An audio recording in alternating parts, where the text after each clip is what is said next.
شہر طیبہ کا وہ بازار بڑا پیارا ہے، شہر طیبہ کا وہ بازار بڑا پیارا ہے، شہر طیبہ کا وہ بازار بڑا پیارا ہے، شہر طیبہ کا وہ بازار بڑا پیارا ہے، شہر طیبہ کا وہ بازار بڑا پیارا ہے، ہم غریبوں کا خریدار بڑا پیارا ہے، ہم غریبوں کا خریدار بڑا پیارا ہے، شہر طیبہ کا وہ بازار بڑا پیارا ہے۔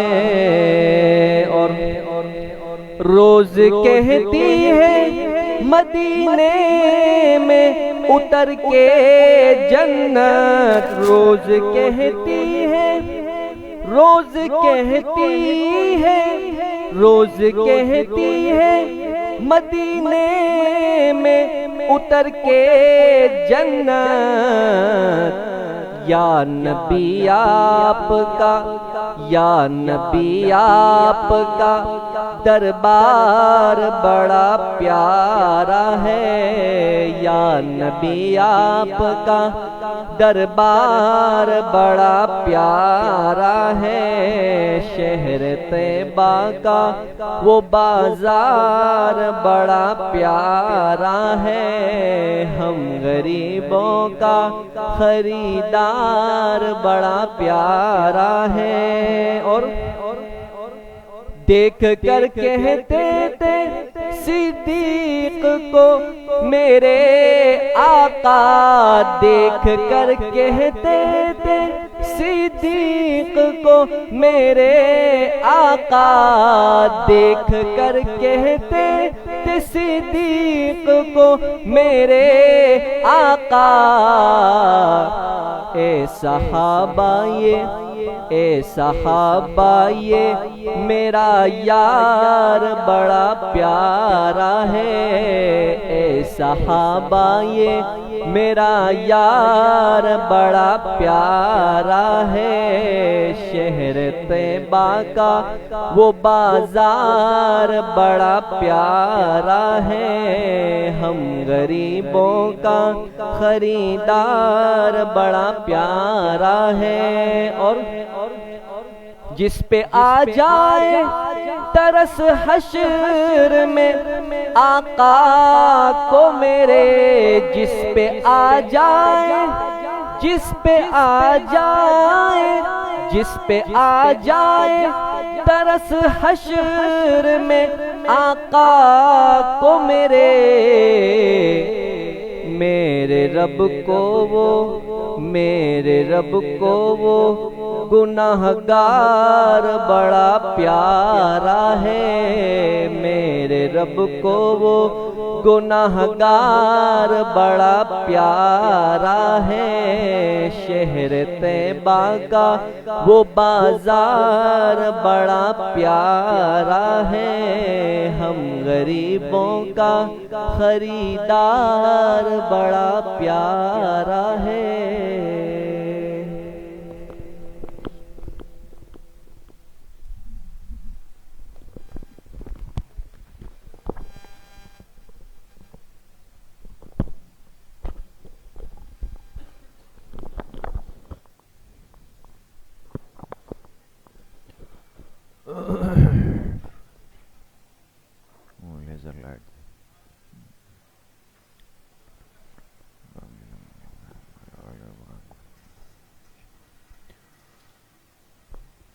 بسم اللہ الرحمن الرحیم، الحمد للہ وکفا وسلام علی عبادہ الذین اصطفى،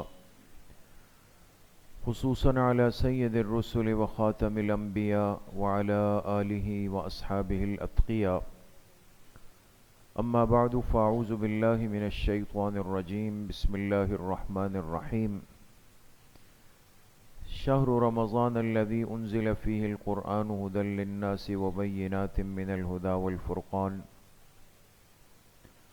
وقال رسول الله صلى الله عليه وسلم من صام رمضان إيمانا واحتسابا غفر له ما تقدم من ذنبه صدق الله وصدق رسوله النبي الكريم يا رب صل وسلم دائما أبدا على حبيبك خير الخلق كلهم. تمام احباب ایک مرتبہ محبت و عقیدت سے درود شریف پڑھ لیں. اللهم صل على محمد وعلى آل محمد كما صليت على إبراهيم وعلى آل إبراهيم إنك حميد مجيد. اللهم بارك على محمد وعلى آل محمد كما باركت على إبراهيم وعلى آل إبراهيم إنك حميد مجيد. میرے انتہائی قابل قدر دوستوں، بھائیوں اور بزرگوں، الحمدللہ رمضان المبارک کے قرب کی وجہ سے آج اس نسبت کی خصوصی مجلس میں ہم سب یہاں پر جمع ہیں. اللہ تعالیٰ آپ سب کی اس حاضری کو، اس بیٹھنے کو، سننے اور سنانے کو اپنی بارگاہ عالیہ میں قبول فرمائیں اور ہم سب کے ظاہر اور باطن کی اصلاح کا ذریعہ بنائیں. مومن کی زندگی میں اس ماہ مبارک کا بہت بڑا کردار ہے، بہت بڑا حصہ ہے، اور ہر مسلمان کی یہ خواہش اور چاہت ہوتی ہے کہ جو 11 مہینوں کی کمزوریاں ہیں اعمال کی، اخلاق کی، وہ کم سے کم اس مہینے میں تو ہمارے اندر سے نکل جائے. وقت کو بھی ہم محفوظ کر لیں، اعمال کی بھی قدردانی کر لیں، اور وہ بنیادی اور ضروری مسائل ہر مسلمان باعقل بالغ مرد و عورت کے علم میں آ جائیں کہ جس کی وجہ سے ہمارے رمضان کے فرض روزے، یا جو اپنے مال کی زکوٰۃ ادا کرتا ہے، یا جو شخص اعتکاف سنت کا ارادہ کرتا ہے، مستورات گھر میں بیٹھنے کا ارادہ کرتی ہے، یہ سب باتیں کسی نہ کسی درجے میں ہمارے سامنے آ جائیں. تو آج کی یہ مجلس انشاءاللہ اسی نسبت کی ہے. ہم طلب کے ساتھ، توجہ کے ساتھ بیٹھیں گے تو اللہ نے چاہا تو ضرور فائدہ بھی ہوگا، اور آنے والے مبارک مہینے کی ایک ترتیب بنانے میں اللہ پاک انشاءاللہ آسانی بھی فرمائیں گے. انشاءاللہ آج کی مجلس میں ہم 4 چیزوں پہ بات کریں گے، جس میں روزہ ہے، زکوٰۃ ہے، تراویح ہے اور اعتکاف ہے. جی، روزہ کس چیز کو کہتے ہیں، کیا ہے، روزے میں کن چیزوں سے بچنا ضروری ہے، تراویح کا مسنون عمل، زکوٰۃ کا رمضان سے تعلق اور اعتکاف کا سنت عمل، یہ 5 باتیں انشاءاللہ آج کی ہماری مجلس کا حصہ ہے. جی، روزہ کیا ہے، روزہ کسے کہتے ہیں؟ جی، رمضان المبارک کے مہینے میں صبح صادق سے لے کر غروب تک، غروب سے مراد یعنی غروب آفتاب، جس وقت سورج ڈوبنے لگ جائے اس وقت تک کھانے سے، پینے سے اور جائز خواہش سے رک جانا. گویا روزہ 3 چیزوں سے امساک اور رکنے کا نام ہے. کھانا پینا اور جائز خواہش، یعنی اللہ پاک نے جو حلال راستہ زوجین کے مابین ہم بستری کا رکھا ہے، انسان ان 3 چیزوں سے اپنے آپ کو روک لے. اور کب سے کب تک روکے گا؟ صبح صادق. صبح صادق کس کو کہتے ہیں دوستو؟ جیسے ہی فجر کی نماز کا وقت داخل ہو جائے. ایک بات ذہن میں رکھیں، کبھی پریشان نہیں ہوں گے کہ روزے کی ابتدا کا تعلق فجر کی اذان سے نہیں ہے کہ اذان کب ہوتی ہے، فجر کی نماز کا وقت داخل ہونے سے. بات سمجھ میں آ گئی؟ وقت کب داخل ہوتا ہے؟ جیسے ہی وہ وقت داخل ہوگا تو آپ سمجھے کہ سحری کا وقت ختم ہو گیا. اذان ہونے کا مطلب یہ ہے کہ اب فجر کا وقت داخل ہو چکا ہے. بات سمجھ میں آ گئی؟ لہذا دوران اذان کوئی کھائے گا پیے گا تو سمجھ جائیں کہ روزے کا وقت شروع ہو چکا تھا اور یہ کھانا پینا کر رہا ہے، تو اس شخص کا روزہ معتبر ہو سکتا ہے دوستو؟ نہیں ہو سکتا. تو اس لیے صبح صادق کا مطلب ہے جیسے ہی فجر کی نماز کا وقت داخل ہو جائے. اب وہ نقشے ہمارے ہاں چھپتے انشاءاللہ آپ کو بھی مل جائیں گے چند دنوں میں، تو اس میں آپ کو بالکل وقت متعین ہوگا. جیسے مثال دے رہا ہوں کہ پہلا روزہ شروع ہوگا، بند ہوگا سحری کا وقت 5:35، ایک مثال دے رہا ہوں 5:35 پر، تو احتیاطاً ہم 2-3 منٹ پہلے ہی اپنی سحری کو بند کر دیں، پانی وغیرہ سب کچھ پی لیں، اور جیسے ہی سورج غروب ہو اور مغرب کا وقت داخل ہو جائے تو انسان روزہ کھول سکتا ہے. احتیاط اس میں ہوتی ہے کہ انسان اذان سن لے قریبی مسجد کی تو پھر روزہ افطار کر لے. جی، روزے کا مقصد کیا ہے؟ اللہ پاک نے اس امت پر روزے کیوں فرض کیے؟ اس لیے کہ کھانے سے پینے سے جائز خواہشات سے رک جانا، اس سے نہ اللہ کی بادشاہت میں کوئی اضافہ ہو سکتا ہے، اور ایسا نہ کرنے سے اللہ کی بادشاہت میں کوئی کمی نہیں ہو سکتی. یقیناً اس کے اندر کوئی حکمت ہے. فرمایا روزے کا اصل مقصد حصول تقوی ہے. روزے کا اصل مقصد کیا ہے دوستو؟ حصول تقوی. اور یہ خود اللہ پاک نے فرمایا یا ایھا الذین آمنوا کتب علیکم الصیام کما کتب علی الذین من قبلکم لعلکم تتقون. تم پر روزے اسی لیے فرض کیے گئے تاکہ تمہارے اندر تقوی پیدا ہو جائے. بات سمجھ گئے؟ تو یہ حصول تقوی کی ایک تربیت ہے دوستو، ایک ٹریننگ ہے، آپ سمجھ لیں.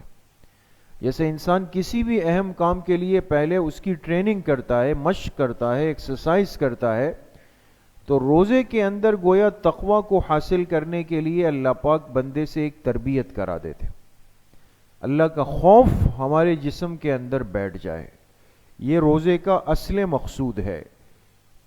اسی لیے فرمائے نا جو شخص روزہ بھی رکھے اور گناہ بھی کرے، تو تقوی اور گناہ ایک دوسرے کی ضد ہے دوستو، ضد ہے. روزہ بھی رکھا اور گناہ بھی کر رہا ہے، جھوٹ بھی بول رہا ہے، غصہ بھی کر رہا ہے، تو فرمایا ایسے بندے کے لیے کوئی حاجت نہیں اللہ پاک کو کہ یہ اپنے کھانے پینے کو چھوڑ دے. کیوں؟ اس لیے کہ اس نے روزے کے مقصد کو برباد کر دیا، ضائع کر دیا. جی، روزے کی روح کیا ہے؟ انسان کو روزے کا اصل کمال درجہ کب نصیب ہوگا؟ فرمائے روزے کی روح یہ ہے کہ اللہ کا قرب مل جائے اور ظاہر اور باطن کی اصلاح ہو جائے، اللہ کا قرب مل جائے. اس لیے آپ دیکھیں جیسے ہی رمضان شروع ہوتا ہے خود بخود دل میں ایک چاہت پیدا ہو جاتی ہے کہ میں مسجد وقت سے پہلے چلا جاؤں، تکبیر اولیٰ کے ساتھ مجھے نماز مل جائے، تلاوت کر لوں، تسبیحات کر لوں، دعا کر لوں، اللہ سے مانگ لوں، اللہ کے راستے میں خرچ کر دوں. یہ سب چیزیں جب اندر آ گئی تو سمجھ جائیں اللہ اپنا قرب دے رہے ہیں آپ کو. پھر ظاہر اور باطن کی اصلاح ہو جائے، انسان کے اندر فرق محسوس ہو جائے، انسان اپنے ظاہر کو بھی شریعت کے مطابق بنانے کی کوشش کرے، اور باطن یعنی اندر کی زندگی میں بھی فرق آنا شروع ہو جائے. جی، روزے کی برکات کیسے حاصل ہوگی؟ اعمال صالحہ کا اہتمام، معصیت سے اجتناب اور غمخواری اور ایثار، 3 چیزیں ہیں دوستو. اعمال صالحہ کا اہتمام، بات سمجھ رہے ہیں دوستو؟ نیک اعمال کا اہتمام. دیکھیں آپ حضرات نے سنا ہے اور سنیں گے اپنے علماء سے کہ اس مہینے میں اللہ پاک ایک نفل کا اجر نفل سے بڑھا کر کس کے برابر کرتے ہیں؟ فرض کے برابر. یہ کبھی نہیں ہوتا دوستو، یہ رمضان کی خصوصیت ہے. تو نفل کو فرض کا درجہ ملا، اور ایک فرض کتنے فرضوں کے برابر؟ 70 فرضوں کے برابر. 70 فرضوں کے برابر اللہ پاک کر دیتے. اب جب اتنی بڑی فضیلت آ گئی تو انسان اعمال صالحہ سے پیچھے کیوں رہے اور کیسے رہے؟ یہ تو بڑی بد نصیبی ہے. تو جتنے نفلی اعمال ہے دوستو، اشراق ہے، چاشت ہے، اوابین ہے، تہجد ہے، صلاۃ التسبیح ہے، ذکر ہے، صدقہ ہے، انفاق ہے، خیر کی بات کہنا ہے، یہ سب چیزیں اس مہینے کے اندر ہمارے مزاج کا حصہ بن جائے دوست. پھر معصیت سے یعنی گناہوں سے اجتناب. اب زور اور کوشش کے ساتھ یہ کام کرنا پڑے گا. ظاہر سی بات ہے جو چیزیں 11 مہینوں کی عادت کے میں شامل ہے ایک دم کیسے چھوٹیں گے، ہمت کرنی پڑے گی. اس لیے میرے عزیزو دوستو بزرگوں، کم سے کم اس ایک مہینے کے لیے ابھی سے نیت کریں، گھروں سے ان چیزوں کو ہٹا دیں یا کم از کم اس کو تالے میں کر دیں جس کی وجہ سے ہمارے اندر گناہوں کے دواعی پیدا ہوتے ہیں، جذبات پیدا ہوتے ہیں. اب انسان ہے، عام دنوں میں اسکرین پر جو ہے وہ ٹی وی پر سب چیزیں دیکھ رہے ہوتے ہیں، رمضان میں بھی وہ دیکھنا ہے تو پھر تو ہو گیا کام. اور یہ دھوکہ دینا، انسان اپنے آپ کو، اپنے نفس کو ایک دھوکہ دیتا ہے آج کل، اس لیے کہ باطل بھی ہر میدان میں محنت کرتا ہے کہ چلو بھئی یہ مسلمان ہے، یہ شاید گانے باجے اور ڈرامے اور فلمیں یہ نہ دیکھے، تو پھر بھی اس چیز کے ساتھ مشغول کرنے کے لیے کہا کہ جی رمضان ٹرانسمیشن ہوں گے. رمضان ٹرانسمیشن میں کیا ہوگا بھئی؟ مختلف مکاتب فکر کے حضرات علماء آئیں گے اور وہ آپ کو دین سکھائیں گے. سوال یہ ہے کہ کتنے لوگ رمضان ٹرانسمیشن کو دیکھ کر کے وہ نیک اور اولیاء اللہ بنے؟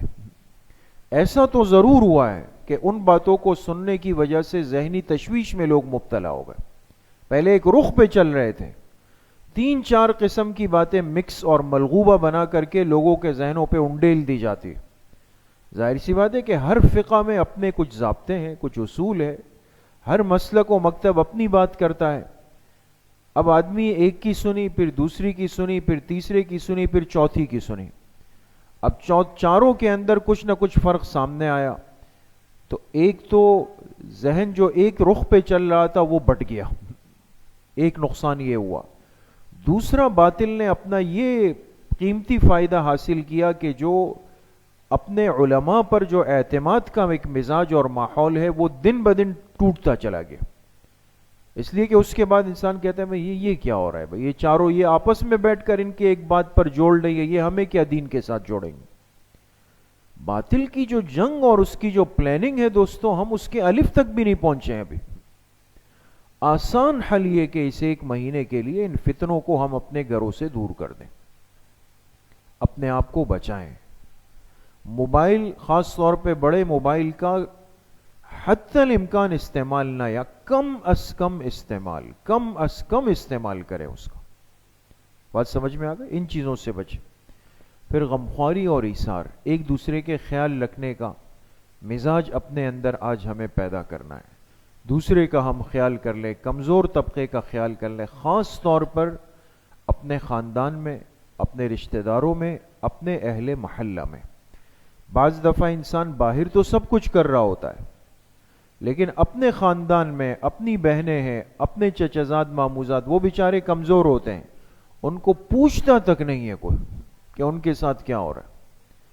یا یہ کہ اپنے محلے کے اندر کمزور افراد موجود ہیں، ایک نظم کے ساتھ بھائی ان کی ترتیب آپ بنا لے، کم سے کم یہ مہینہ تو ان کا سکون سے گزرے.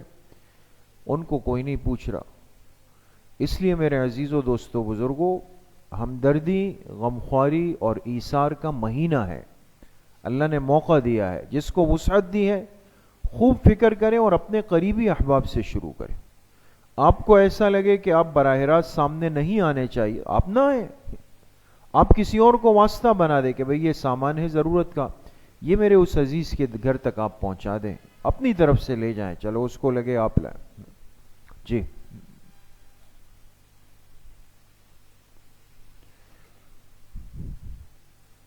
روزے میں کن چیزوں سے بچنا ضروری ہے؟ جی مفسدات صوم، یہ لفظ کیا لکھا ہے دوستو؟ مفسدات. مفسد کے معنی ہوتے ہیں خراب کرنے والا.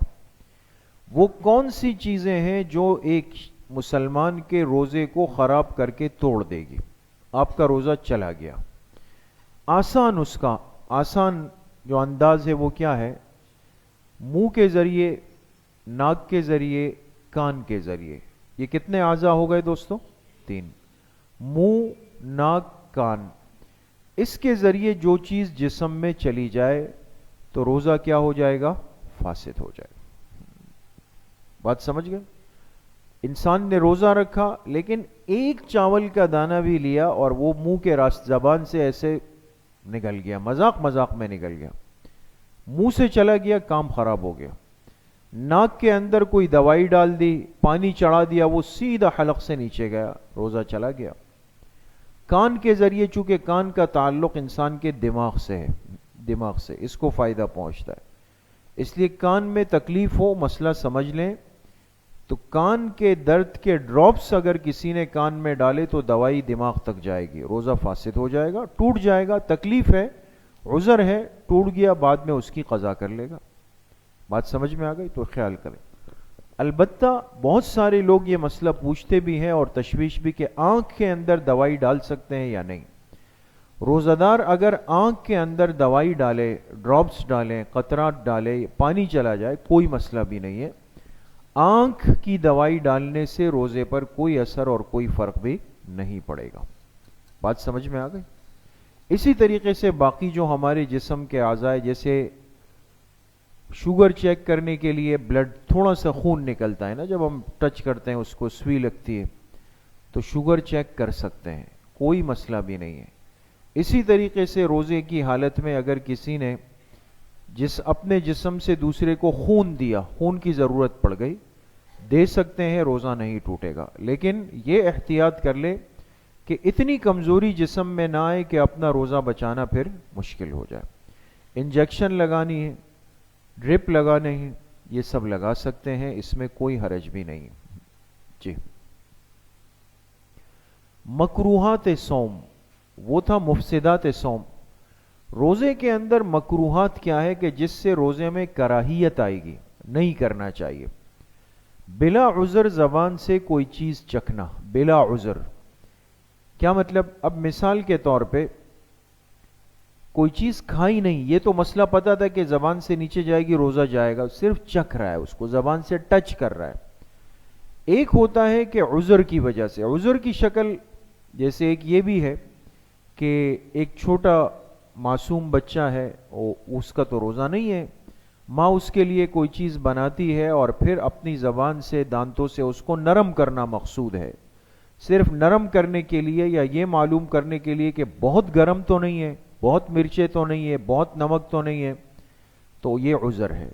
یا کوئی ایسی عورت ہے کہ جس کا شوہر بہت سخت مزاج ہے، غصے والا ہے، اور اگر کھانے میں اونچ نیچ، نمک اوپر نیچے ہو گیا تو پھر رات کو بیوی کی خیر نہیں ہوگی، تو اس کے شر سے اور ڈانٹ سے بچنے کے لیے اگر عورت نے کوئی چیز چکھ کر پھر اس کو ہٹا دیا، زبان سے تھوک دیا، تو اس عورت کے لیے بھی گنجائش. البتہ بلا عذر زبان سے چیز کو چکھنے سے روزہ مکروہ ہو جائے گا لیکن ٹوٹے گا نہیں. جی. ممنوعات صوم، کن کن چیزوں سے روزے میں انسان کو رک جانا چاہیے؟ سیدھی سی بات ہے، ہر گناہ کے کام سے بچنا ہے، ہر گناہ کے کام سے بچنا ہے. اب اس میں ہر گناہ کی چیز آ گئی. اب بدنظری گناہ ہے یا نہیں؟ غیبت گناہ ہے یا نہیں ہے؟ جھوٹ بولنا گناہ ہے یا نہیں؟ جب یہ سب گناہ ہے تو روزہ رکھ کر ان چیزوں سے ہمیں اپنے آپ کو 100% بچانے کی کوشش کرنی ہے. اور خاص طور پہ روزے میں غصہ زیادہ آتا ہے، اس لیے کہ پیٹ خالی ہوتا ہے. تو شام کو جب انسان آفس سے، کام سے آ رہا ہے تو کراچی کا ٹریفک بے ہنگم ہے، اور اب تو آج کل بہت زیادہ ہے، تو کہیں نہ کہیں پھنس گئے، کوئی آگے جا رہا ہے، کوئی پیچھے آ رہا ہے، تو انسان کو آتا ہے پھر غصہ. تو یہ اصل ہمارے روزے کی ایک آزمائش اور امتحان ہو، اس میں انسان کو کنٹرول کرنا ہوگا. جی. تیسری بات یہ کہ تراویح کا مسنون عمل، چونکہ رمضان کا قرآن سے بڑا گہرا تعلق ہے، اور سب سے زیادہ قرآن کے سننے کا یا سنانے کا موقع رمضان میں کس عمل میں ملتا ہے دوستو؟ تراویح کے اندر. اور میں ہمیشہ ساتھیوں سے عرض کرتا ہوں، پچھلے بیان میں بھی عرض کیا کہ یہ تراویح ایسا عمل ہے جو رمضان کا اور اس امت کا خاصہ ہے. رمضان کا بھی خاصہ ہے، اس امت کا بھی خاصہ ہے. اس لیے نفل نماز کی کبھی بھی جماعت نہیں ہے. نفل کی جماعت کبھی ہوتی ہے دوستو؟ نوافل جتنا انفرادی ہو، اکیلے ہو، چھپ کر ہو، پسندیدہ ہے. تراویح وہ واحد نفلی نماز ہے تو نفل، حکم اس کا سنت کا ہے کہ جس کو اس امت کے لیے باجماعت شکل کے اندر رکھا گیا. تو اس لیے اس نعمت کی اس مہینے میں بڑی قدردانی کی ضرورت ہے کہ تراویح کو اہتمام سے پڑھیں. اس سے بھاگنا نہیں ہے. ہمارے اندر یہ کمزوری سال بسال بڑھتی جا رہی ہے کہ ہم کیا کرتے ہیں، ایک دوسرے کو بتاتے ہیں کہ بھئی ہمارے حافظ صاحب ہمیں 40 منٹ میں فارغ کرتے تھے. اچھا 40 منٹ میں کتنا پڑھتے تھے؟ جی 2.5 پارے پڑھ لیتے تھے. اب 40 منٹ میں 2.5 پارے، تو پھر ہم حساب لگاتے ہیں یار ہمارے امام صاحب تو 1.25 پارہ ہے اور 1.5 گھنٹہ، پیر ٹوٹ جاتے ہیں. تو پھر انسان کیا کہتا ہے، چلو وہی چلتے ہو حافظ صاحب کے پیچھے جو چوتھے گیئر میں چلتے ہیں، اس کے پیچھے. اب وہ حافظ صاحب آپ کو 40 منٹ میں فارغ تو کر رہے ہیں، لیکن یعلمون تعلمون یعلمون تعلمون، اس سے زیادہ کچھ سمجھ ہی نہیں آ رہا. یہ قرآن کا حق کہاں ادا ہو رہا ہے دوست؟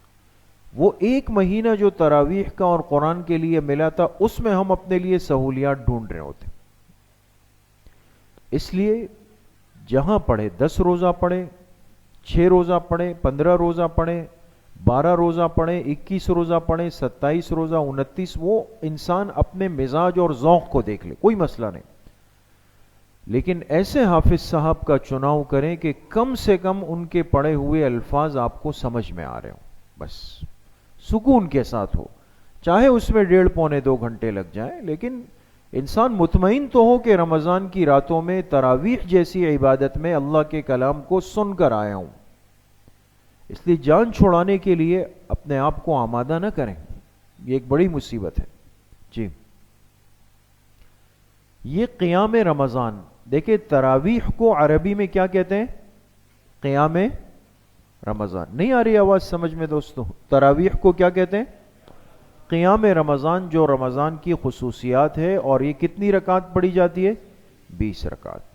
بس اس میں اب ہمیں فقیہ بننے کی کوئی ضرورت نہیں ہے. فقیہ وہ ہوتا ہے جو دین میں اور احکامات میں غور و فکر کرتا ہے. اور ہم تو کمزور لوگ ہیں، ہمیں تو عربی بھی نہیں آتی ہے. چہ جائے کہ ہم یہ کہیں کہ جی تراویح 8 ہے یا 10 ہے یا 20 ہے.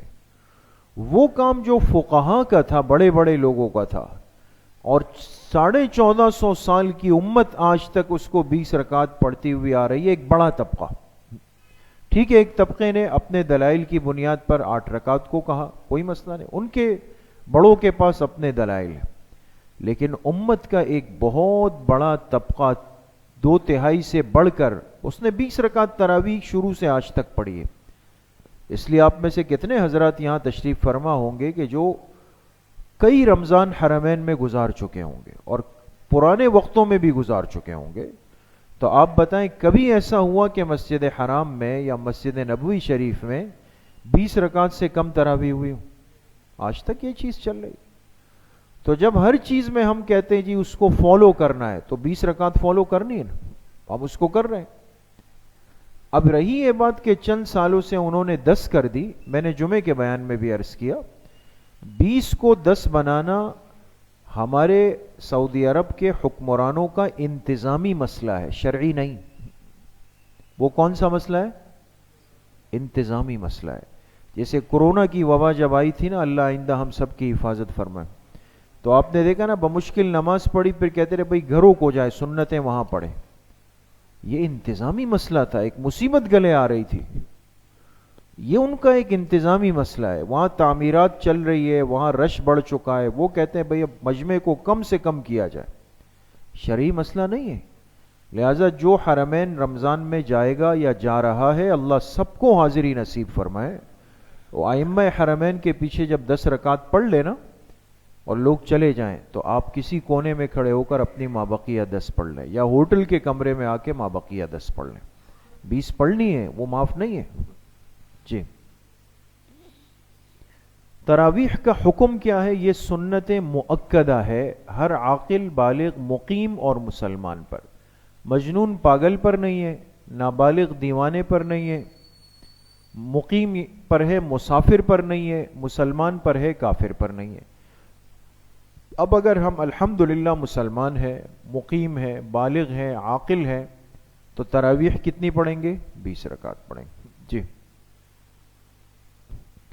پڑھنے کا طریقہ کیا ہے کہ پورے رمضان میں پڑھنا مستقل سنت ہے، ایک دفعہ ختم کرنا الگ سنت ہے۔ سادہ سی بات، پورے رمضان میں پڑھنا یہ مستقل سنت ہے اور ایک دفعہ ختم کرنا یہ الگ سنت۔ اب مثال کے طور پہ آپ نے وہاں پڑھی جہاں 15 روزہ ہو گئی، ایک سنت آپ کی پوری ہو گئی، تو اب 15 کے بعد باقی جتنے دن باقی ہے اس میں تراویح پڑھنی ہے یا چھٹی ہو گئی؟ پڑھنی ہے۔ لیکن اب آپ آزاد ہیں، آپ جہاں پڑھ لیں، کسی اور جگہ پڑھ لیں، چند ساتھی مل کر گھر کے کمرے میں پڑھ لیں، تو مرضی ہے آپ لوگ۔ جی، زکوٰۃ کا رمضان سے کیا تعلق ہے؟ چونکہ عموماً ایک ذہن بنا ہوا ہوتا ہے کہ انسان رمضان کے مہینے میں ارادہ کرتا ہے ہر خیر کے کام کا۔ زکوٰۃ چونکہ ایک مستقل فرض عبادت ہے دوستو، اس کا رمضان سے اس طرح کا کوئی تعلق نہیں ہے کہ رمضان ہے تو ہم زکوٰۃ دیں گے، رمضان نہیں ہے تو ہم زکوٰۃ نہیں دیں گے، ایسا نہیں ہے۔ لیکن چند باتیں ایسی ہیں کہ جس کی وجہ سے امت کے اندر ایک ذوق اور مزاج پیدا ہو جاتا ہے۔ اس کی ایک وجہ تو یہ کہ ہر نیکی کی ترغیب اور شوق دل میں پیدا ہو جاتا ہے۔ دوسری اہم بات یہ ہے کہ روزے سے متعلق فرمایا گیا کہ یہ غمخواری کا، ایثار کا، ایک دوسرے کے خیال کرنے کا، ایک دوسرے کے بوجھ کے کم کرنے کا مہینہ ہے۔ تو اب ہم آپس میں معاشرے میں ایک دوسرے کا بوجھ کیسے کم کریں، کیسے غمخواری کریں، اس کی ایک اچھی شکل یہ کہ بھئی مجھے زکوٰۃ تو نکالنی ہی ہے، چلو بھئی رمضان کی ترتیب بنا دیتا ہوں۔ تیسری اہم وجہ ابھی آپ نے سنی کہ رمضان میں ایک فرض کا اجر کتنے کے برابر ہوتا ہے؟ 70 فرض۔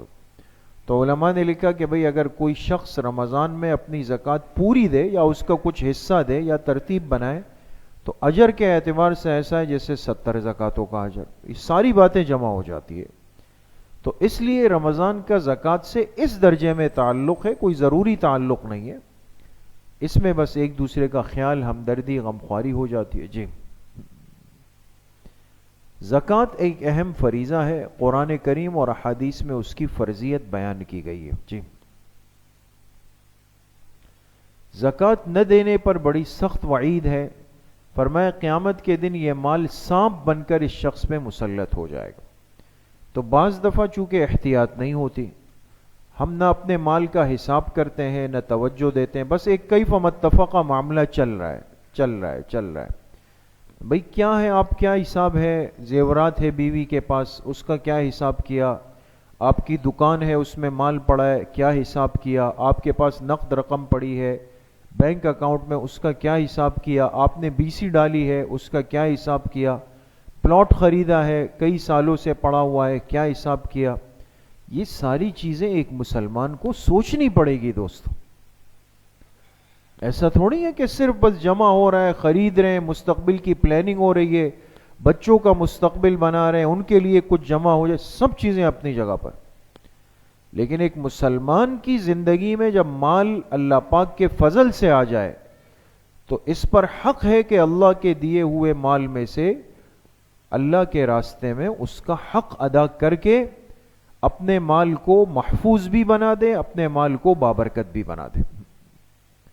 ورنہ جس مال کی زکوٰۃ ادا نہیں ہوئی، حدیث پاک میں فرمایا دوسروں کا حق لے کے گھوم رہا ہے، اللہ اس مال سے اپنی ضمانت کو اٹھا لیتے، برکت اس میں سے اٹھا لی جاتی۔ اس لیے میرے عزیزوں، دوستوں، بزرگوں، سمجھدار عاقل بالغ مسلمان کی ذمہ داری ہے کہ وہ رمضان کے آنے سے پہلے تھوڑا سا وقت نکال کر اپنے مال کا ایک مناسب اندازہ اور حساب کر لے، سمجھ میں آ جائے، اس کا پورا مجموعہ لکھ کر کسی مستند عالم یا مفتی صاحب کے پاس 5 منٹ بیٹھ جائے، ان کو اپنا حساب دکھا دے، وہ آپ کو ترتیب بنا کے دے دیں۔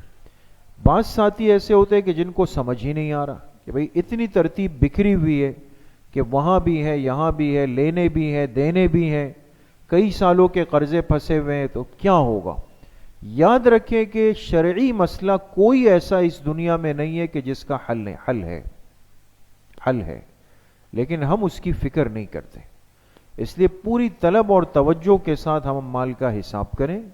2.5% جب اس کی زکوٰۃ بن جائے اس کو کسی صحیح مناسب اور اچھے مصرف کے اندر استعمال کریں. جی، زکوٰۃ کس پر فرض ہے؟ ہر صاحب نصاب. یہ پہلی شرط ہے.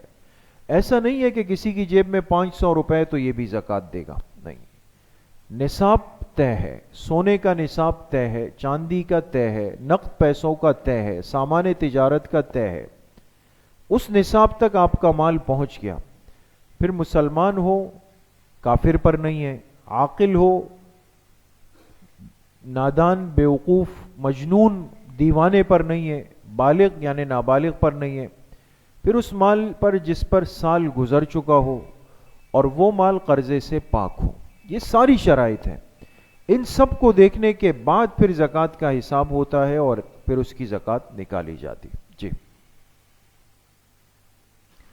زکوٰۃ دینے کا طریقہ کیا ہے اور کس کو دینا افضل ہے؟ مال کا حساب کر کے 2.5% زکوٰۃ نکالنا. دیکھیں اللہ کی ذات کتنی مہربان ہے. ہم سے صرف 2.5%، 100 روپے میں سے کتنے روپے؟ 2.5 روپے. تو ہمارے پاس کتنے رہ گئے؟ 97.5 رہ گئے. 97.5 ہمارے ہیں. تو صرف 2.5% نکالنا، اور اس میں بھی اللہ کا وعدہ ہے کہ میں اس کو کئی گنا کر کے واپس کر دوں. دوسری بات، اس کو مستحق تک پہنچانا. زکوٰۃ جان چھوڑانے والی چیز نہیں ہے کہ بس بھائی دے دو، کہیں پر بھی دے دو. اس کا نقصان آج کیا ہوا کہ اس نے بھی ہمارے اندر کمزوری پیدا کی، اور وہ طبقات پیدا ہوئے، جنم لیا، وجود میں آئے کہ انسان کی عقل حیران ہے کہ وہ طبقات اور وہ لوگ جو اپنے مسلک اور فقہ کے اعتبار سے زکوٰۃ کے فرض ہونے کے قائل ہی نہیں ہیں. بہت توجہ سے بات کو سنیے گا. ایسے لوگ جن کے مذہب اور مشرب کے اندر، جن کے فقہ کے اندر زکوٰۃ فرض ہی نہیں ہے، وہ کہتے ہیں زکوٰۃ نہیں ہے. بات سمجھ رہے؟ وہ زکوٰۃ کے قائل نہیں، وہ خمس کے قائل ہے. ان کے ہاں ایک الگ ترتیب چلتی ہے. تو تعجب کی بات یہ ہے کہ ایک بندہ جس مسلک سے متعلق ہے وہاں زکوٰۃ فرض ہی نہیں ہے، وہ اس کو کچھ مانتا ہی نہیں ہے. لیکن رمضان آیا، اس نے لگا دیا کہ جی زکوٰۃ، اپنے زکوٰۃ دیں. ہمارے 90% مسلمان جا کر اپنے مال کی زکوٰۃ نکال کر اس بندے کو اپنی زکوٰۃ دے دیتے ہیں جو زکوٰۃ کی فرضیت کا قائل ہی نہیں. جس کو یہ نہیں پتا کہ زکوٰۃ فرض ہے، وہ آپ کے زکوٰۃ کو صحیح مصرف پہ لگائے گا. وہ کہاں لگا رہا ہے، کیا ہو رہا ہے، پس منظر میں کیا کہانی گھوم رہی ہے، ہمیں پرواہ ہی نہیں ہے. صرف یہ ہے کہ بس میرا ایک کلپ بن جائے کہ جی میں نے بھی اتنا ڈونیٹ کر دیا، اتنا دے دیا. اس فوٹو سیشن کے لیے اور اس کلپ کے لیے آج ہم حریص ہو چکے ہیں. اس لیے میرے عزیزوں، دوستوں، بزرگوں، اس کو ذمہ داری سمجھیں. جیسے انسان اپنی نماز ضائع نہیں کرتا، حج ضائع نہیں کرتا، روزہ ضائع نہیں کرتا، زکوٰۃ کیوں ضائع کر رہا ہے؟ اس لیے میں نے شروع میں عرض کیا کہ اپنے قریبیوں کو پہلے دیکھیں، رشتہ داروں کو، بہنوں کو، پڑوسیوں کو، اہل محلہ کو، غربا کو پہلے دیکھیں، ان کے اندر جائیں، ان کے اندر تقسیم کریں. جی، آخری بات ہے کہ اعتکاف کا سنت عمل. چونکہ اللہ پاک نے اس مہینے کے آخری عشرے میں ایک عمل رکھا جس کو کہتے ہیں اعتکاف سنت، اور یہ بھی اس مہینے کی ایک بڑی اہم خاصیت اور خصوصیت ہے کہ آخر کا عشرہ جو سب سے زیادہ قیمتی ہوتا ہے، اس میں اللہ پاک اس امت کے مردوں کو اپنے گھروں کا مہمان بننے کی دعوت دے دیتے ہیں. گویا کہ یہ بندہ آ جائے، میرے گھر کے اندر بیٹھ جائے، سب چیزوں کو چھوڑ کے آ جائے، مستورات گھروں میں ایک کمرے کو خاص کر کے اعتکاف کی نیت سے بیٹھ جائیں، تاکہ آخر کی یہ 10 راتیں، پھر اس میں کوئی نہ کوئی رات لیلۃ القدر بھی ہے، وہ اس کے ہاتھ سے نہ نکل جائے. تو اعتکاف کا سنت عمل رکھا گیا کون سے عشرے میں؟ آخری عشرے کے. جی، رمضان کے اخیر عشرے میں گھر چھوڑ کر مسجد کے اندر آ کے بیٹھ جانا، یہ اعتکاف کی حقیقت ہے کہ آپ باہر کی زندگی سے کٹ کر مسجد آ کے بیٹھ جائیں گے. جی حکم کیا ہے؟ یہ سنت مؤکدہ علی الکفایہ ہے. سنت مؤکدہ علی الکفایہ کا مطلب ہوتا ہے، یہ یاد رکھیں، کہ اگر اس عمل کو چند حضرات کر لیں تو باقیوں کی ذمہ داری ختم ہو جائے. جیسے آپ نے نماز جنازہ کے بارے میں سنا ہے نا، نماز جنازہ کیا ہے؟ فرض کفایہ ہے. اگر ایک مسلمان کی جنازہ آئی، اچانک اعلان ہوا کہ بھئی نماز کے بعد جنازہ ہوگی، لیکن لوگوں نے کوئی توجہ نہیں دی، سب ایک ایک کر کے چلے گئے، تو کوئی جنازے کے لیے محلے میں سے نہیں ٹھہرا تو پورا محلہ بالاجماع بالاجتماع گناہگار ہوگا. اسی طرح اعتکاف سنت علی الکفایہ ہے. اگر مسجد کے اطراف ارد گرد رہنے والے کچھ احباب آ کے مسجد میں بیٹھ گئے تو سب کی ذمہ داری ساقط ہوگا. لیکن کسی نے ہی توجہ نہیں دی، کسی نے ہی پرواہ نہیں کی، مسجد میں کوئی ہے ہی نہیں. بہت ساری جگہوں پہ ایسا ہوتا ہے کہ بعض دفعہ کوئی بیٹھنے کے لیے تیار ہی نہیں ہوا. وہ کہتے ہیں ہم نے زبردستی منت سماجت کر کے ایک بندے کو بٹھایا، بھئی آپ بیٹھ جائیں، آپ کا کھانا پینا ہم کریں گے، آپ بیٹھ جائیں. اس لیے میرے عزیزوں، دوستوں، بزرگوں، یہ فکر کی ضرورت ہے. جن ساتھیوں کے سنت اعتکاف ابھی تک نہیں ہوئے، آج تک نہیں ہوا، وہ اسی سال نیت کریں. کرتے ہیں نا انشاءاللہ؟ ہاں، جن کا ابھی تک نہیں ہوا وہ ضرور کریں.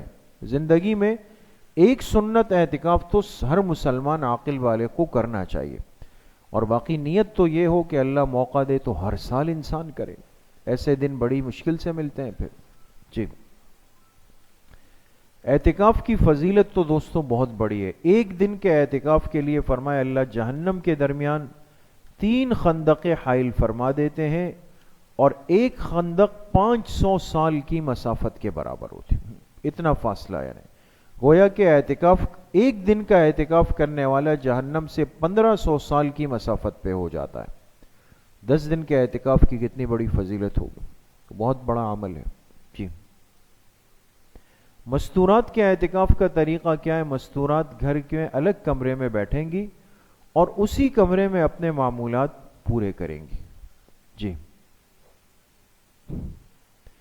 لیکن مستورات کے اعتکاف سے متعلق 3 باتیں ذہن میں رکھیں. کتنی باتیں؟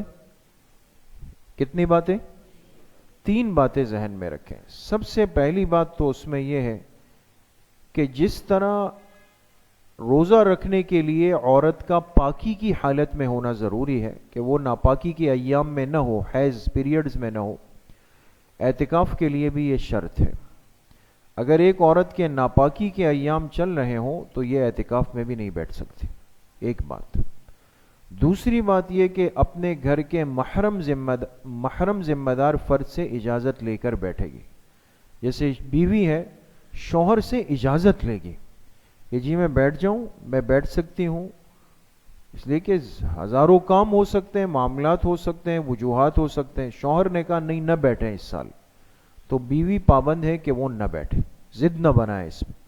لیکن شوہر نے، والد نے، بڑے بھائی نے، جو بھی سرپرست ہے، اس نے کہا نہیں نہیں بیٹھ جائیں، ٹھیک ہو گئی. تیسری اہم ترین شرط یہ ہے کہ یہ عورت جو اعتکاف میں بیٹھے گی ایک کمرے کو معتکف بنا کے خاص کر دے گی. یہ نہیں ہے کہ بھئی اعتکاف میں بیٹھنے کا مطلب یہ کہ تینوں کمروں میں اور ڈرائنگ روم میں اور صحن میں اور گیلری میں اور دروازے میں سب کچھ اسی طرح چل رہا ہے. نہیں نہیں نہیں، ایک کمرہ خاص ہو جائے گا، سوائے اس صورت کے کہ اگر اس کمرے میں بیت الخلا نہیں ہے، وضو کی جگہ نہیں ہے، تو دوسرے کمرے میں جا سکتی ہے. باقی نماز، آرام، تلاوت سب کچھ اسی معتکف والے کمرے میں ہوگے. تو اسی صورت میں بیٹھے جب گھر کے امور کے لیے کوئی اور فرد موجود ہو، دستیاب ہو. اب ایک شوہر ایک بیوی ہے، یا چھوٹے معصوم بچے جو کچھ بھی نہیں کر سکتے، اور عورت نے کہا جی میں تو سنت اعتکاف کے فضائل سنے آج کی مجلس میں تو جی جا کے بیٹھ رہی ہوں. اچھا بھئی سحری میں چائے کون بنائے گا؟ تو شوہر کو فضائل سنائے کہ جی آپ بنائیں، آپ کو اعتکاف کی خدمت کرنے والوں کا بھی اجر ملے گا، آپ کو بچوں کے پیمپر تبدیل کرنے کا بھی اجر ملے گا، یہ سارے کام آپ کر لیں. ایسا نہیں ہے دوست. تو اگر کوئی کام کرنے والا یا کام کرنے والی دستیاب ہو جو گھر کو پھر سنبھال سکے، بڑی سمجھدار بچی ہے یا دوسری شوہر کی بہن اس گھر میں رہتی ہے یا والدہ ایسی ہے کہ جو کام کر سکتی ہے ان صورتوں کے اندر جو بھی ہو، تو اس صورت میں عورت پھر اعتکاف میں بیٹھ جائے. لیکن اگر یہ کام کرنا مشکل ہے تو بلا وجہ نہ گھر کے ماحول کو متاثر کرے، نہ شوہر پہ بوجھ ڈالے، نہ بچوں کو تکلیف کا باعث بنے. بات سمجھ میں آ گئی؟ تو بہرحال یہ اعتکاف سے متعلق بات تھی. تو یہ 5 باتیں آج کی ہماری مجلس جو رمضان المبارک سے متعلق تھی، کچھ بنیادی باتیں آپ کے سامنے آ گئی. اور باقی اصل تو یہی ہے کہ ہم ابھی سے فکر کریں، کوشش کریں، ایک ایسا نظام الاوقات یعنی ٹائم ٹیبل جس کو کہتے ہیں وہ بنائیں کہ رمضان کا پورا مہینہ ہمارا قیمتی ہو جائے، محفوظ ہو جائے. زیادہ سے زیادہ وقت مسجد کو دیں، کاروبار کام کاج ایک حد میں رہتے ہوئے کریں. آخری عشرے کے اعتکاف کی ترتیب ابھی سے سوچیں کیا کرنا ہے، تراویح کہاں پڑھنی ہے ابھی سے سوچیں، ہر عشرے میں 1 قرآن 2 قرآن 3 قرآن ختم کرنے ابھی سے سوچیں. اسی طریقے سے بیانات اصلاحی مجالس کے جو سلسلے ہوتے ہیں رمضان میں، لائیو جو ہماری مسجد کا پیج ہے، آپ احباب کے علم میں ہوگا، مسجد شہزادہ کے نام سے، اس میں فجر کی نماز کے فوراً بعد تھوڑے سے مسائل کا، عصر کے بعد مختصر 4-5 منٹ کی حدیث کا درس، تراویح کے فوراً بعد جو اس دن کی تراویح کا خلاصہ ہوتا ہے 15-20 منٹ کا وہ آتا ہے. تو حضرات تو مسجد میں ہوتے ہیں، مستورات کوشش کریں، بڑے موبائل ہر گھر میں ہوتے ہیں تو اس کو لازمی سنیں. اسی طرح آخری عشرہ جب آتا ہے تو ہماری مسجد میں الحمدللہ طاق راتیں جو ہوتی ہے اس میں اصلاحی مجالس، مجلس ذکر، ان سب چیزوں سے جڑ کر رہیں تاکہ رمضان المبارک قیمتی ہو جائے. اللہ کریم مجھے بھی آپ سب کو صحیح عمل کی توفیق نصیب فرمائے. وآخر دعوانا ان الحمدللہ رب العالمین.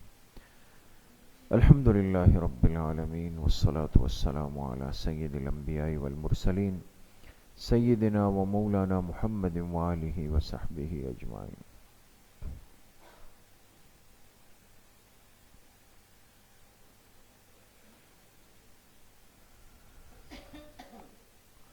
وصلی اللہ وسلم علی نبینا محمد وآلہ وصحبہ اجمعین برحمتک.